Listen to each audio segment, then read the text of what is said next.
David Romtvedt here again. It's Thursday, April 9th, 2020. I've been in the house a few weeks now, and I'm thinking a lot about food. I spend a lot of time cooking. I wanted to read something about food. So I have three poems that all deal with plums.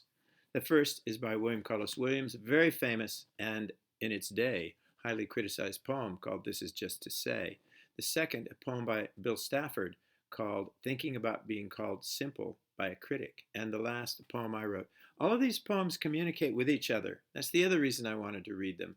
They deal with this issue of being isolated, separate. There's no way I can come into any closer contact than through the pages of a book or someone speaking to me about the work of William Carlos Williams.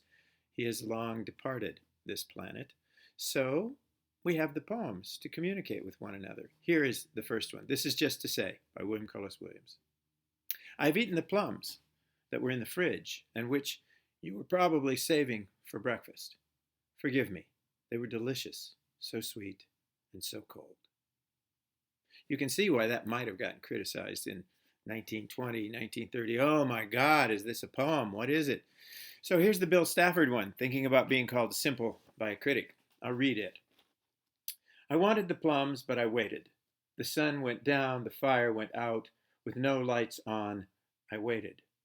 From the night again, those words. How stupid I was. And I closed my eyes to listen. The words all sank down, deep and rich. I felt their truth and began to live them. They were mine to enjoy. Who but a friend would give so sternly what the sky feels for everyone, but few learn to cherish? In the dark, with the truth, I began the sentence of my life and found it so simple.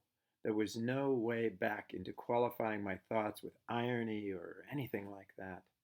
I went to the fridge and opened it. Sure enough, the light was on. I reached in and got the plums. I love that. So here's the last one, the one I wrote. And forgive me, I'm reading a poem of mine now 2 days in a row, but I like this little communication thing between the three. Plums. Here in Wyoming, it is possible to grow plums, but barely. My trees stand twisted and short, the wind heaving at them and the snow piling up in drifts along the south wall where in summer the heat might let blossoms turn to fruit.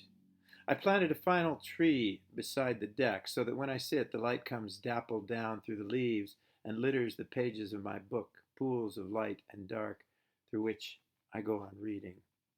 Once in 20 years, we've had plums small and hard, then slowly growing larger, the matte dusting of blue, almost like the sky.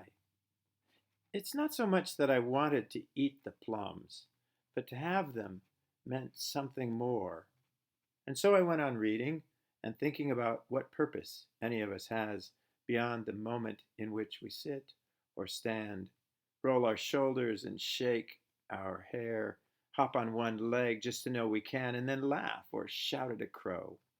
The afternoon went on and the light came longer, beams drawn out, somehow hotter than earlier in the day. I turned and reached toward the tree, pulled a plum off and ate it, and the flesh was warm and yellow and not too firm.